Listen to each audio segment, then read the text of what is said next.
سماج میں بہت سارے لوگ ایسے ہوں گے جو آپ کے ساتھ فرضی ہمدردی دکھاتے ہیں، اور یہ فرضی ہمدردی صرف اس لیے ہے کہ بس ان کا جو ریلیشن ہے یا تو اچھا رہے، یا پھر اگر آپ مایوس ہیں تو مایوسی میں زندگی گزاریے۔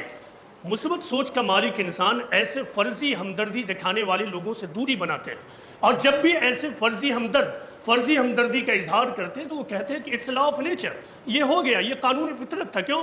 کیونکہ قرآن میں بتایا گیا ہے کہ قُل لَن يُصِيبَنَا إِلَّا مَا كَتَبَ اللَّهُ لَنَا، جو کچھ بھی ہمارے ساتھ ہوتا ہے یہ ہمارے لیے اللہ کا لکھا ہوا ہے، تو جو کچھ ہوا یہ اللہ کا لکھا ہے۔ تو پھر اس میں مایوسی کیا ہے؟ تم جو کہہ رہے ہو وہ ٹھیک بات ہے، تمہاری ہمدردی اچھی بات ہے، لیکن مجھے اس معاملے میں کوئی مایوسی نہیں ہے۔ اپنے آپ کو مایوسی سے بچائیے۔ اگر مایوسی سے بچائیے گا تو پازیٹیو تھنکنگ ڈیولپ ہوگی، پازیٹیو تھنکنگ ہوگی تو آپ اپنے آپ کو کامیابی کے منزل تک بڑھاتے رہیں گے۔